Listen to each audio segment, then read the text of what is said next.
আসসালামু আলাইকুম। দেখেন ঘাসের ফুল একদম সরিষা ফুলের মতো হলুদ, অনেক সুন্দর।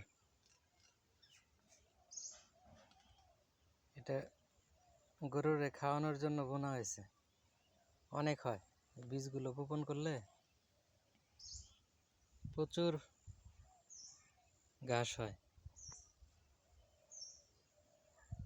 যাদের গরু আছে তারা এই ঘাস রোপণ করতে পারেন।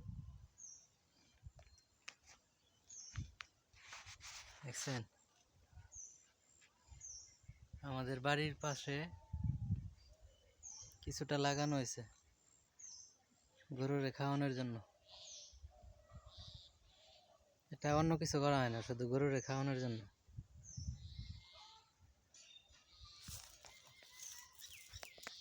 এই যে সুন্দর বীজ হয় আঙ্গুরের মতো, এই বীজ থেকে ফল থেকে বীজ হয়।